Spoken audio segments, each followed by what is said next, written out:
Welcome, everybody. Hey, it's fantastic Friday picks this weekend. And tell you what, one of our newest sponsors, Alan Cashman, the CashmanWins.com.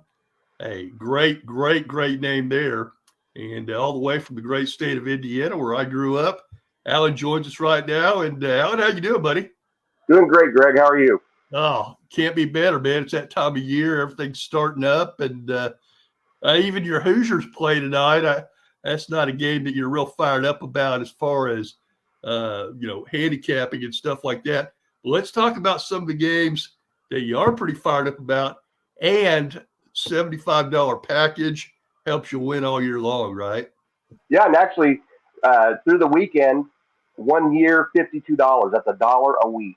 Wow. That gets all sports. That's everything I send out. I'm the most affordable capper you're going to find in this business. What I charge for a year, even on a normal rate, is what a lot of these guys charge you for a day or a week. So check us out at thecashmanwins.com. Absolutely. Mark it down, thecashmanwins.com. And of course, you can follow him on Twitter and Facebook too. So all good. We've got a link there today, so you can go there and make sure you follow him there and keep up with all the stuff going on and get the package. I'll tell you what, man, that is the best rate I've ever heard.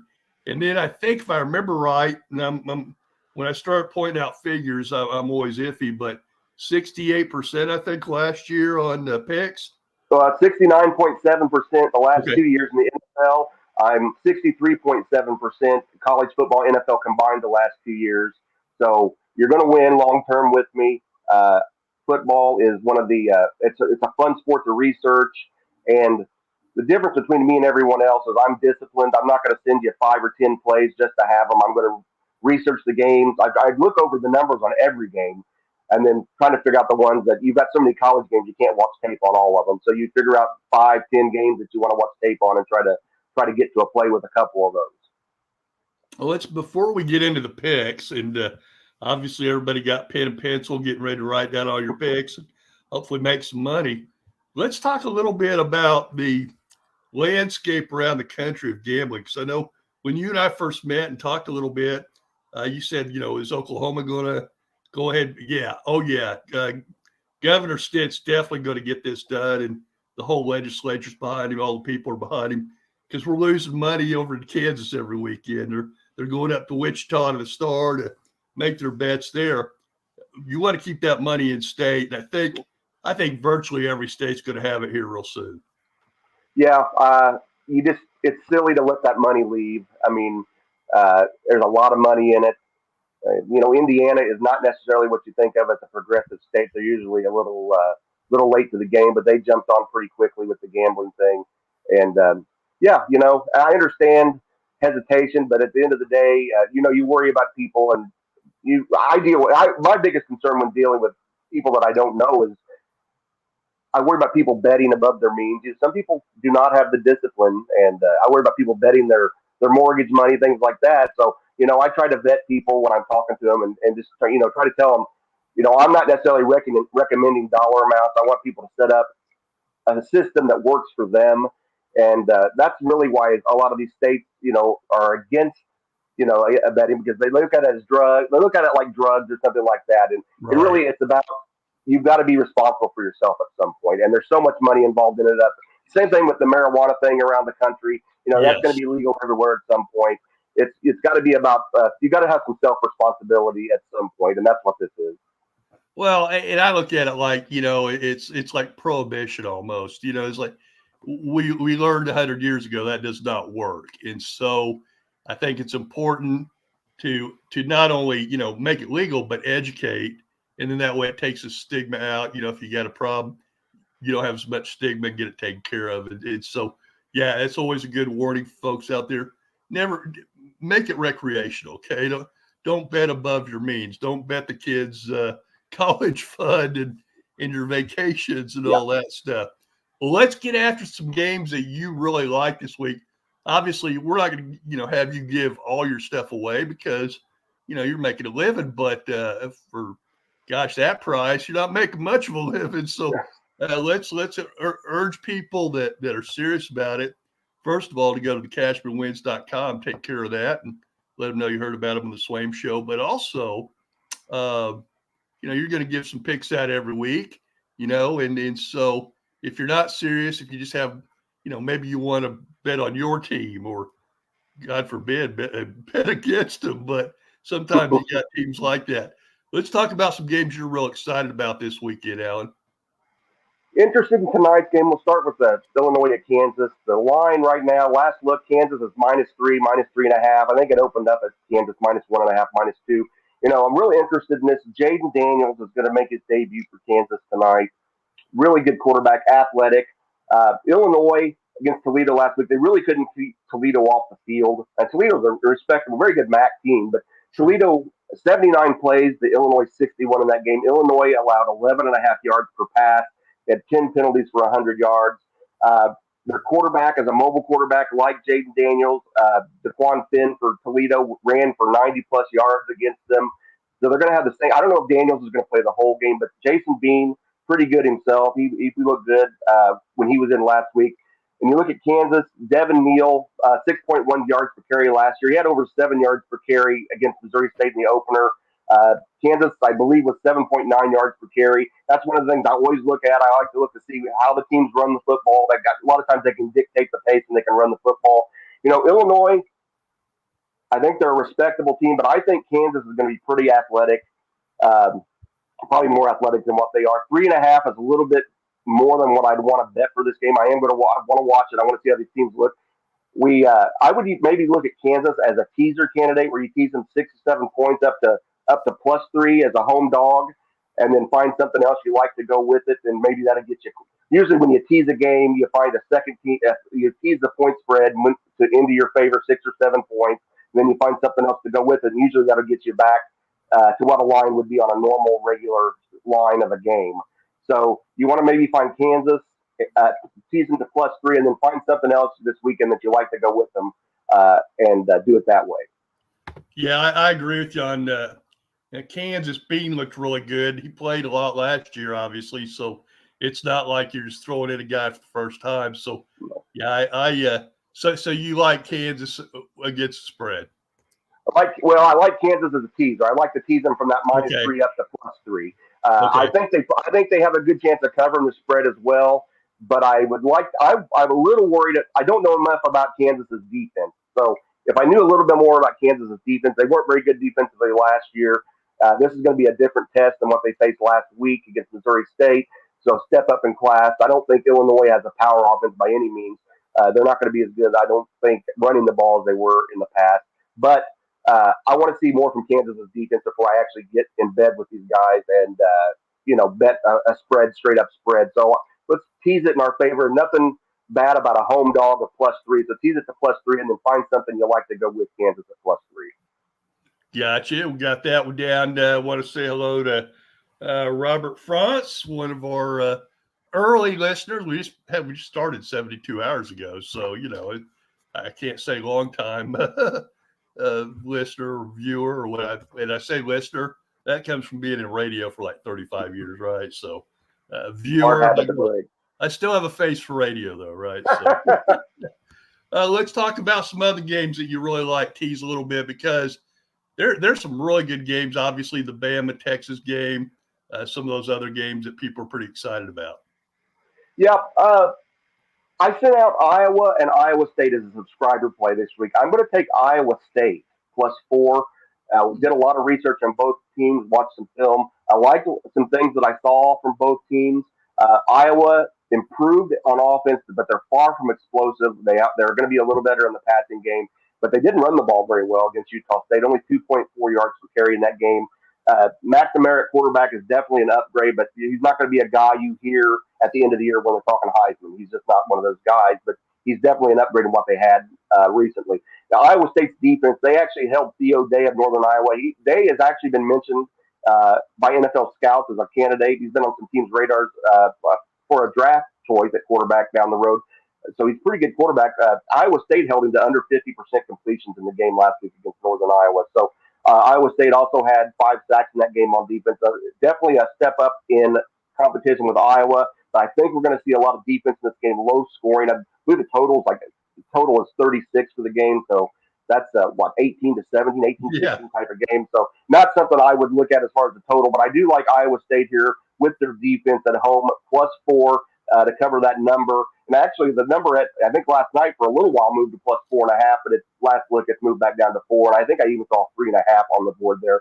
But also, Iowa State's kicker last week hit a 56-yard field goal. So in a lower scoring game, things like that, a good kicker comes into play. But I do think really Iowa State will be able to contain Iowa's running the ball based on what I saw last week and force Iowa to be one-dimensional. And if they have to pass 30 or 40 times a game, I think you're going to force McNamara into some mistakes and maybe an interception or two here. So we're going to take a subscriber play this week, Iowa State +4. Gotcha. Take the Cyclones, and yeah, you get those points. Iowa last year, had a pretty good defense. They just couldn't score. How much different is that this year? Well, they are better. Well, offensively, I mean, the passing game was better for sure. But I think if they're getting into a situation here, they're going to play a really good defense, and if that defense comes in and shuts down the running game, which I think they will, because Iowa did not look great running the ball last week. They looked better passing the football. But Iowa State comes in here and turns this into a one-dimensional team, and I don't think that McNamara, as good as he is and as big of an upgrade as he is a guy that's going to throw 40 times and necessarily carry on your back. I think he's going to be prone to mistakes if he has to throw the ball that much, and if Iowa can't get anything going in the run game. So that's kind of what I'm watching for in this one. Interesting. You've got some other games you want to tease, I know, but I wanted to ask you right up front because we still get a lot of texts because we did radio for years. So we took texts over the line. So I'm still getting those. Want to know what's your philosophy on going against the spread as, taking a game just for the money line? Well, you want to get the standard money line. All of these, most of these spreads are even money, and then the sportsbook add their vig on. So you're going to see most of these spreads -110. So as far as money line, you want to keep it -130. Once you start losing value at some point when they get up -150 and a little bit more, that's when you start looking at maybe. And I'm not a big parlay guy, and I don't recommend parlays, but if you can find a good 2-team money line parlay that gets you as close to even money, sometimes that's the best way to go with the money line. You find you a couple of home favorites at -200 and put them together, and you get you an even money return on a 2-team parlay. I don't give out a lot of parlays, but that's kind of what teasers are too. And I do like teasers when you can manipulate that point spread. But it's really about value. And once you start getting -150 on favorites, you start losing. It's really just you got to wonder if it's worth it or not. And there's the guys that maybe they're in the office pool or whatever, and they get the sheet with the 20 games and the pick'ems and all that stuff. That's not what we're talking about here. We're talking about going through and kind of like you would the stock market. You're going through and finding valuable stocks. You're looking at games that for whatever reason are off the money or whatever, and obviously winning 2/3 of all your games against the spread. That's pretty darn good. Yeah, and that's the thing. I'm not sending out 5 or 10 plays per week. I'm looking for a couple of the best plays after I've gone through all the numbers that are worth it. Because quite frankly, there aren't 10 games usually that have a distinctive edge in this. If someone's telling you they're going to send you 5 or 10 plays and guarantee you that every week, they're guessing on some of those games. I don't guess.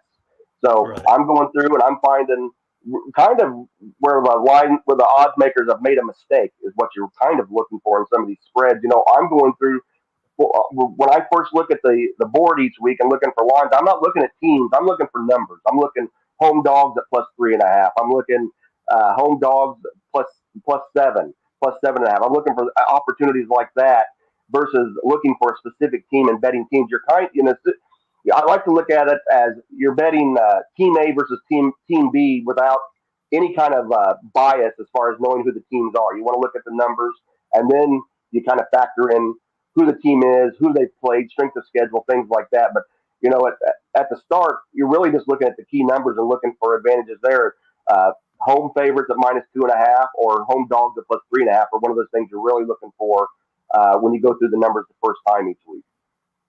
Yeah, let Alan do all the work for you. See, he just kind of told you what he does, and for a very, very nominal fee compared to others, especially when you compare what Alan's winning rate is compared to those others. We found the guy right here. We approached him, so we saw what his winning record is and all that stuff, and then gosh, what he charges for a package for the entire year. Tell folks how they can get that, by the way, before we go into some other games, Alan. Yep. Go to the website, thecashmanwins.com. $1 a week is basically what you're paying. 1 year, $52. That's all sports. That's everything included. So you don't have to worry about paying per sport. You're getting everything that I send out for the entire year for 1 year, $52. And again, that's at thecashmanwins.com. Very, very good. Okay, what's another game that might be you can kind of look at and say, hey, this is one we need to get out. When I looked at the lines and then watched tape, Cincinnati at Pittsburgh kind of had my mouth watering a little bit. Cincinnati at the time was +8 road dog here, uh, but they're having a big step up in competition here. They played Eastern Kentucky last week, but they look really good. They look fast. They look athletic. 229 yards rushing. Emory Jones, a quarterback, a transfer, 19 for 23, 5 touchdowns. Cincinnati had 667 yards in total offense, held Eastern Kentucky to 5.3 yards per play. Bearcats were 10 for 14 on third down. I liked what I saw. I don't think of Pittsburgh as an explosive offense. They got Phil Jerkovich that transferred from Boston College, and he seems to always get a lot of pub and they say good things about him. I think he's got a career completion percentage under 60%. I believe what I looked at. He's never moved the needle for me. I think he's a serviceable game manager. But I don't think he's a guy that's necessarily going to put the team on his back. But Pittsburgh looked really good on defense against Wofford. And again, this is going to be a step up. So we're going to really see what these teams are made of. Pittsburgh's defensive line looked really good in the middle, getting a lot of pressure in the middle. They got some pressure on blitzes on the outside. Pittsburgh had 77 plays. That's Wofford's 36 plays in that game. So, if I had to play, I'm not going to play it this week because I think I need to see both teams here. But I like Cincinnati +8. I'm tracking that. It still may make my board as a personal play, but it's not going to be something I send to subscribers. Because what I send to subscribers is what I'm recommending. I don't know if I can recommend it because I just don't know who Cincinnati really is because they didn't play anybody in week 1. Well, and that's why you win 2/3 of your games. You're very conservative on, hey, I'm not giving this one out because I'm not confident in it. You'll give out the ones you're very confident in, and that's obviously showed in your record. So, and then there's the big games out there, which is kind of different because we're all excited about Alabama, Texas. Is that a game though that you see any money made on? Not really, but because I think it could go either way. I think Alabama's a little down this year. I thought that coming into the season. I told my subscribers that I didn't think this was going to be a year where we saw Alabama and Ohio State in the college football playoff, which it seems like we see every year. I thought we might see a little new blood this year. And Texas, it was a 1-point game last year in Austin. Texas is never a team that I really trust. You just never know if they're going to show up or not. I don't know. Down here, Alan, none of us trust them. No, and that's the sentiment up here. They're not a team that you see me back very often. And usually Alabama, I don't back simply because they're usually 30-point favorites in games, and I don't do a lot of big spreads like that. But I just don't. I think it's 50-50. I think it's a coin toss. I could see Texas covering the game. I could see Alabama covering the game as well. I would lean Alabama to win the game, but I don't know about betting the spread here. I don't think I think it's 50-50. I think it's kind of a toss-up matchup. Any other games out there you see a lot of value in, or maybe certainly you lean on one side, maybe not 100%. Well, I'm interested in the Nebraska to Colorado game. Everyone likes Colorado after that game against TCU. Listen, I like Nebraska coming into this season. I like Matt Rule. They should have beaten Minnesota. The 19 pass attempts in the game against Minnesota, 3 of those were interceptions by Jeff Sims.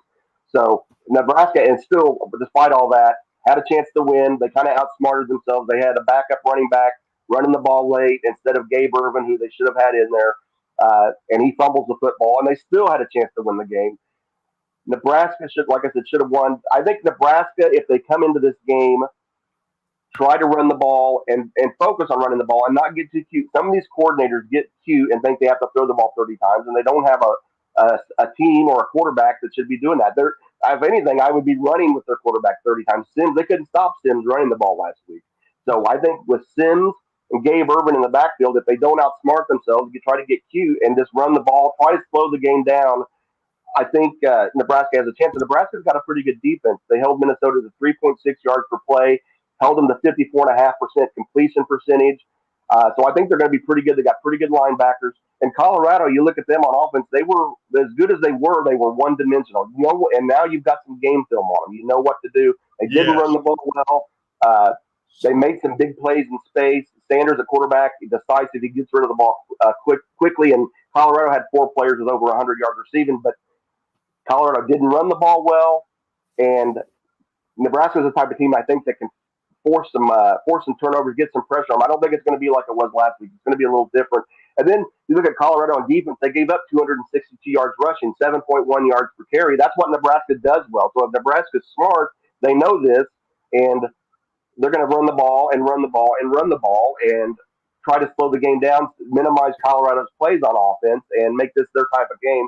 So if they do that, I think Nebraska can cover this +3. But if they get in a game where they think they have to throw the ball 30 times, I think they could be in trouble. And most of the people I've listened to and read this week, they like the over in this game. And I kind of maybe I'm getting a little too cute for myself here, but this total's close to 60 right now.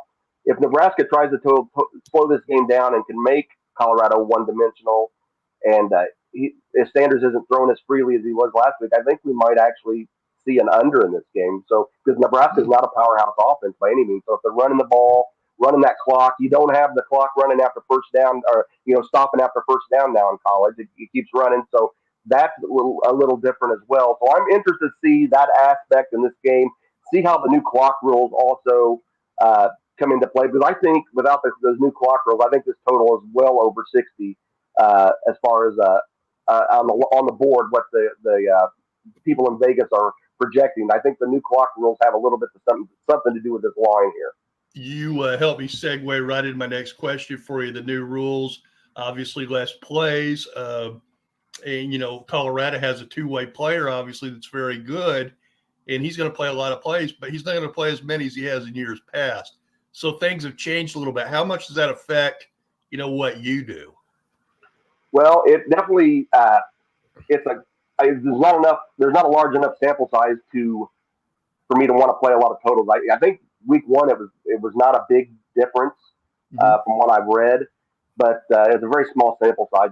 I won't be playing a lot of college football totals this year because I just want to see how these new rules come into play. They've got to impact at some level. But I also read one of the games. I think they only had 4 or 5 less plays per team because they're shoving more commercials in these breaks now. Yes.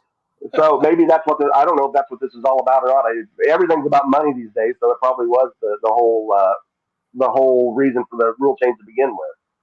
Yeah, the games are shorter, but they still get those commercials in for sure. Yep. They pay a lot of money for those. So anyway, hey, any other games you see out there that maybe you like, but maybe you're not ready to give your customers just yet? But we won't hold you to those on these are more speculation. Like for instance, Texas, Alabama, maybe Oklahoma, SMU, Oklahoma State, Arizona State, some of those kind of games. Yeah. Well, one from your old stomping grounds. I kind of like Purdue at Virginia Tech. Purdue's a 3-point underdog. Yeah. Virginia Tech, they only led Old Dominion 16-10 at halftime in the game last week. And Old Dominion was actually able to run the ball on Virginia Tech's defense. And Purdue finally has got a run game again. It looks like with Moxley at halfback. So Virginia Tech struggling to run. Virginia Tech threw the ball well. And, Purdue coming off a outing against Fresno State where Fresno State was able to throw the ball against them. They're going to be practicing that defense this week. So I think that's something that maybe they can shore up. They've got a defensive head coach. Old Dominion, big fumble on their first drive of the second half where they were within a score on Virginia Tech 30 cost them. They had 2 fumbles later in the game, and then one on they had a fourth quarter interception as well. Old Dominion was in that game with Virginia Tech the whole time. Purdue, like I said, running the ball. I think they'll be better on defense. I was really iffy on them coming into the season. I almost sent their win total out as an under. I think they were at 5.5. I was going to send the under. I thought maybe 5-7. More I read about them, more I liked them. I don't think they're an 8 or 9 win team, but I think they could still get to 7 wins. I actually thought that Fresno State game last week was they were due for an upset anyway. When I looked at Fresno State, I thought Fresno State was pretty good, and I told subscribers that back in July that when we were looking at win totals, that first 3 games for Purdue were huge, and I thought there was a chance they lose the Fresno State game. So they've got Syracuse next week.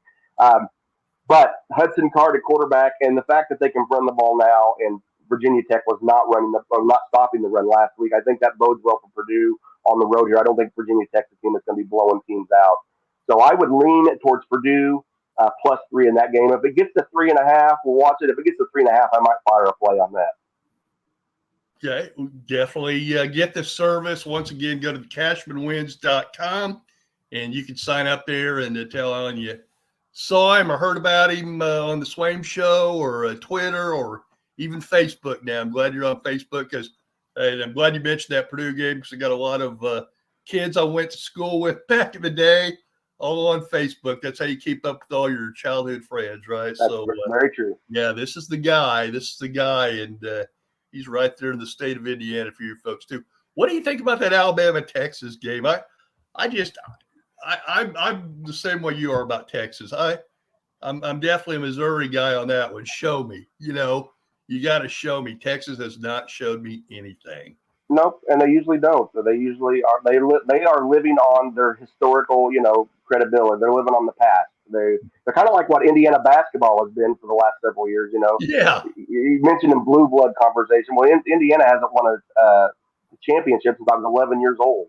Yeah. So 1987. So that's kind of what I think. Not that extreme for Texas football. It's been a little more recent, but they are not who they think they are, and it's just not the way it is. I think if I had to bet the game, it'd be go back to the teaser thing where I think I can't see. It's hard to see Alabama losing at home in this game. Right. It could certainly happen because, like I said, I don't think Alabama's the team, the powerhouse that they have been. I think they're a little, maybe a notch or two below what they usually are. But I think if I had to bet it, I would tease Alabama down to a -1 or a money line favorite and then find something to go with them. But they're definitely not on my short list of teams I want to bet this week. Obviously, I'm an Oklahoma State grad, so I want to ask you about that one. If they go out to the desert, play late at night in Tempe, and I have no idea what to expect. Maybe you do. Don't either. I think the line was 3.5. Yeah. I think did Oklahoma State play 3 quarterbacks last week? Yeah, and Gundy's kid looked the best, but he was playing against a depleted defense by that time. Yeah. So we have no idea either. Yeah, Arizona State's program is a mess. I believe Oklahoma State was a 3.5-point favorite. I haven't looked. Yeah, it might have even gone up to 4.5. I was kind of surprised it was as low as it was. Just because, Oklahoma State beat them pretty handily at home last year. The score was closer than it was indicative of, but I just don't think Arizona State's very good. No. And that's not that I think Oklahoma State's very good themselves, but should be good enough to beat them, and they are favored. So. Yeah, and if that's the case, another team in Oklahoma State that may be a good teaser candidate, where you tease them off that 4.5 and tease them up to a 2 or 2.5 3-point dog. You don't want to tease the 2.5, but 3. If it would come down, if they get back down to 4 or 3.5, they'd be a good team to tease up to 3 as a road dog. But yeah, they're not. It's not a team. Like I said, it's a lot of unknowns. You don't want to get behind teams that you just don't know enough about, and they're one of those teams that. When I saw, I know Arizona State's a mess. I looked a little bit at the box score for Oklahoma State just to see if there's anything I really wanted to go after and research. I didn't see anything there. I think there's too many unknowns to really want to get involved in that game right now. Maybe after this week, maybe after you see this week, you see them face each other, and you're kind of going to know really what each team has after this week, and maybe look at them going forward. Alan, what do you think about Oklahoma and SMU? Any chance SMU could make it interesting? I would last year I would have said so, but I don't even know who SMU's quarterback is. Is that Stone? I don't either. I don't. It's just they're kind of off my radar this year. I looked at Wasn't it a former guy that was in Oklahoma at one time? I know they had a a guy. I know he started last year. I don't know if he's still there. I didn't watch him last week. Other than to check out the crowd after all the talk with the ACC stuff and buying their way in, they still had nobody in the stadium, right? Yeah, it's a kind of a transition year. SMU, they had Mordecai's not there now. He went to Wisconsin. That's the guy who was in Oklahoma as a backup. Yeah. Okay, yeah, he's at gone. Wisconsin now, and I thought Wisconsin was going to have a really good team this year, but he can't. He threw 3 or 4 interceptions in the spring game that I watched, and he threw 2 last week against Buffalo. So I don't know.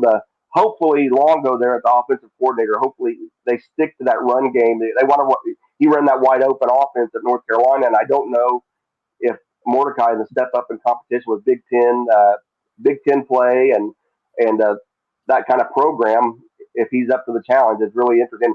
Wisconsin still has 2 pretty good running backs, so they can still pound the ball, and they've got a good defense. So hopefully that's the case. Again, you hope that the coordinator doesn't get too cute and try to implore what he wants done versus what the talent on his team can actually do. And a lot of coordinators do that. They want to run their system versus working their system around the talent of their team. So I'm very interested to see what Wisconsin does. As far as Oklahoma going to have, with Venables there, is he going to have a defense? That's what I'm interested to see, if Oklahoma finally has a defense. And don't know much about SMU. I didn't spend a lot of time on it. I saw the line I think Oklahoma was a 16.5-point favorite when I looked at it at the start. Not sure where it's at now, and you won't see me get involved with too many. It definitely wouldn't be looking to bet a favorite at 16.5. I stay away from things like that. If I was going to bet that game, I would be doing research on could I bet SMU at 16.5 or get that at plus 17. And just wasn't a team I paid a whole lot of attention to this week.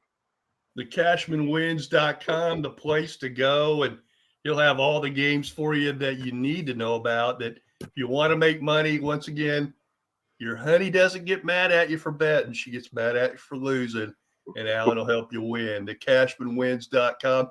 Alan, any other comments, any other games you got that just are blowing you up that everybody needs to know about?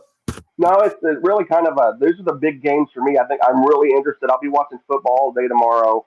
Looking forward to the NFL on Sunday. NFL is not as fun to bet as college football. They're really a lot fewer games, and they are very, very good at making the lines for those games. They don't make a lot of mistakes in the NFL.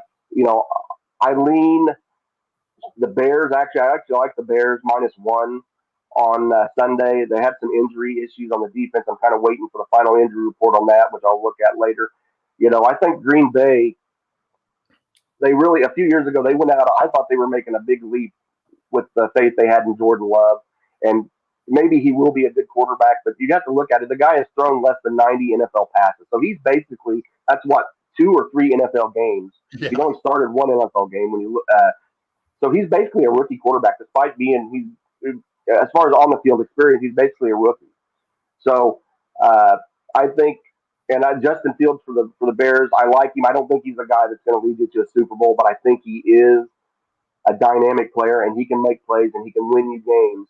And early in the season, while he's healthy, the Bears had a good run game with the running back last year. I love the fact that they let Montgomery go at halfback and let Khalil Herbert as the number 1. I loved him last year. I was telling friends that should be the Bears' number 1 running back, and I'm glad they saw accordingly. And the Bears ran the ball very well against Green Bay last year. So I think looking at Love and understanding how young he is and how inexperienced he is on the field, I would kind of lean to the Bears at home -1. The Bears are due to get something over on the Packers. Aaron Rodgers owned them for so many years. This may be a little bit of a change in momentum here.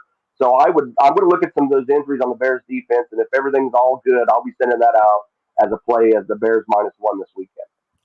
Good stuff. Any parting shots before we wrap it up? Nope.